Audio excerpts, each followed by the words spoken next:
Dabo Swinney. That's terrible.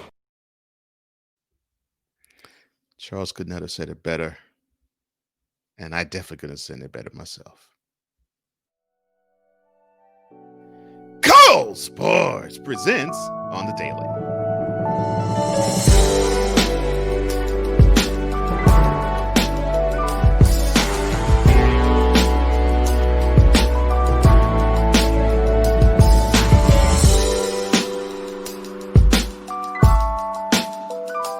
Welcome back to the channel, VIP. Cole Johnson's live in living color on the Daily Sun Tap, presented by Cole Sports. And if you haven't done so already, please, kind sir, please, kind madam, subscribe to this channel. If you have not done so, do that right now and hit the notification bell and be up to date on this show airing every Monday through Friday, as you will be up to date on all things in the world of sports. And you could be that educated person in your home or your work or your church or wherever you congregate with people. And so, yes, this is Tuesday. You know how we get down on Tuesday. I had to mention Dabo Swinney, the head coach of the Clemson Tigers, and he felt in his spirit strong that a team did not deserve to be where they were. And then he gets mollywopped to the tune of 49-28. And because of that, Mr. Dabo Swinney, you earned the award and designation of this week's and this edition's Tone Deaf.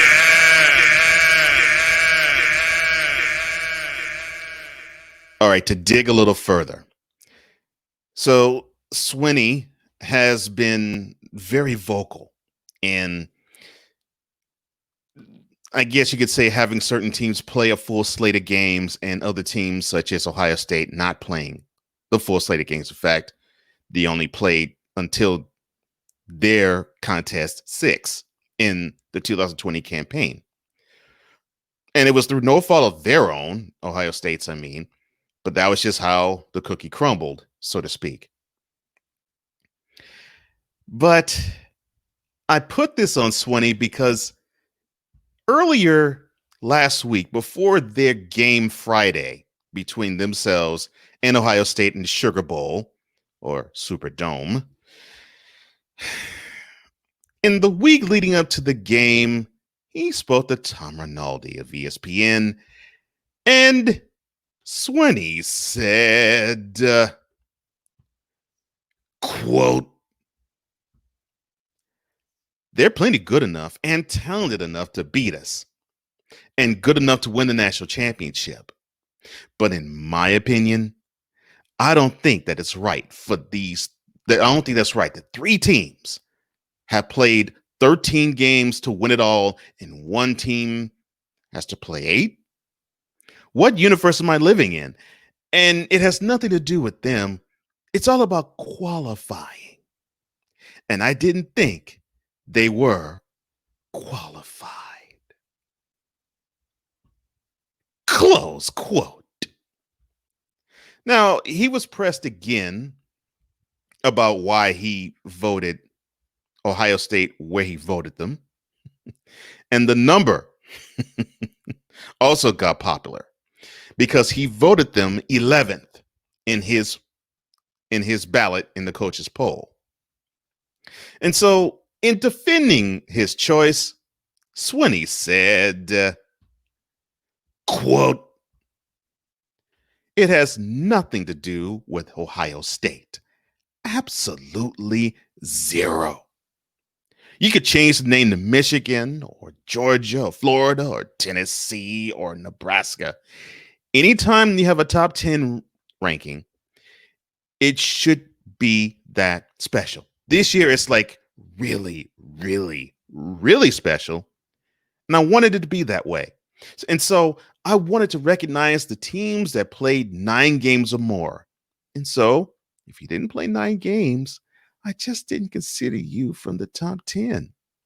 That's why they were 11.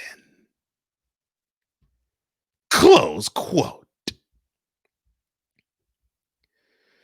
Oh, good Lord, son.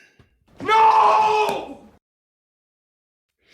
Now, you know a whole bunch of teams wanted to say this to you. This whole thing stinks to high heaven. You put bulletin board material for Ohio State to read because all of that is bulletin board material. Because you know, if some coach said it about your program, you would probably be saying to Clemson and your players, "You've got to be joking me." You know, if you were Ryan Day in Ryan Day's shoes, that's exactly what they would have done. You would have posted it all on your bulletin board. Oh, the coach says you're ranked 11th. Oh, that you aren't deserving of this because you only played 6 games. You would say it even before your players would. You for real? Look, I get it, Swinney. I get it. In 2020, this whole thing stinks to high heaven. It's just horrible. I understand it. I understand it. But you see, your verbiage was correct. It has absolutely nothing to do with Ohio State. But your ire and your direction was faulty. Not saying that you shouldn't say that to the press. No. Speak your mind to the press. My consternation with you, sir, is you should have said something to the effect of, I don't know, quote, the Big Ten are a bunch of chickens because they had a bylaw written for this year that a team could only qualify for their conference championship if they played a minimum of 6 games. And it didn't matter if the team was Ohio State or Michigan or Penn State or Rutgers. That rule should have been in place. And if you play less than 6 games, sorry for you. You don't qualify. And there is where the rubber meets the road. And I have an axe to grind with the Big Ten. Close quote. But no. It was about making a stance and a statement saying, well, yeah, Ohio State's only played 6 games. Well, they don't deserve a top 10 ranking. Come on! And then they go on to prove why, well, they were probably deserving to be a little higher than 11th, even in your poll.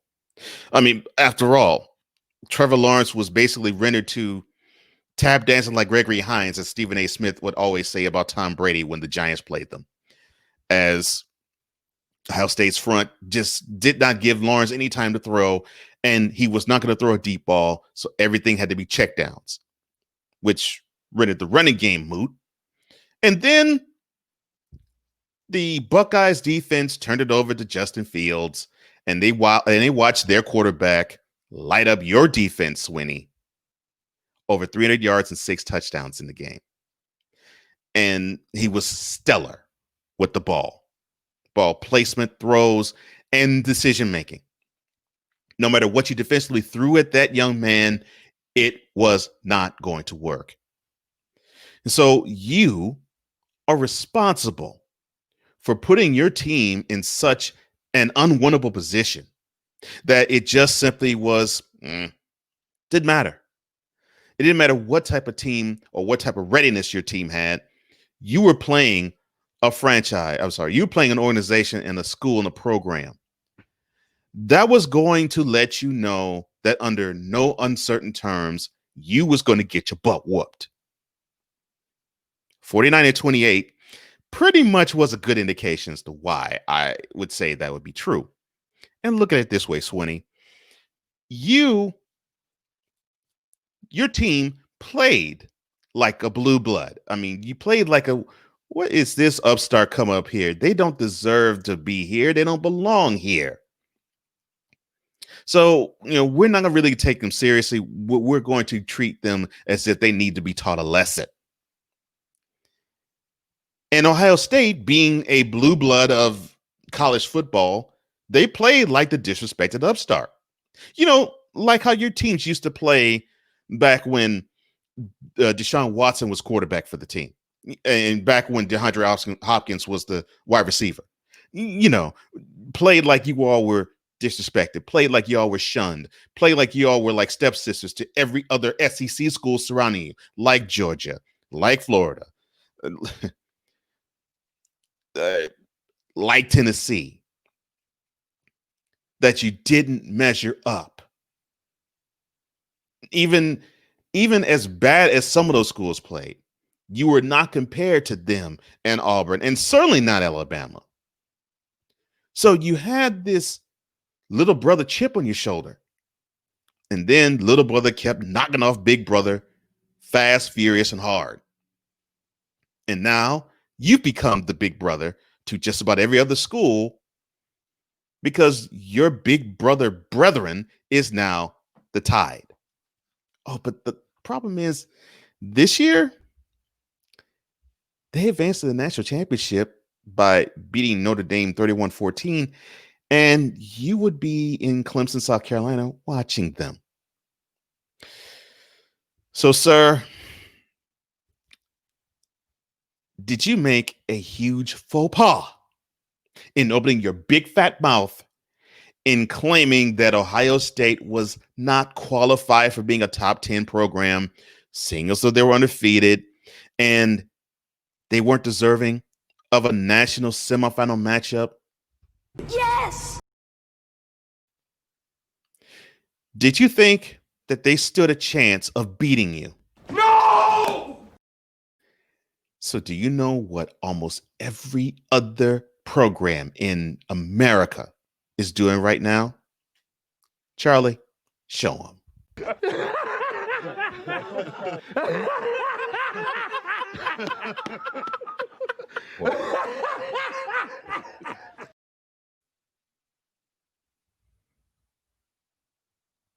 Tone deaf.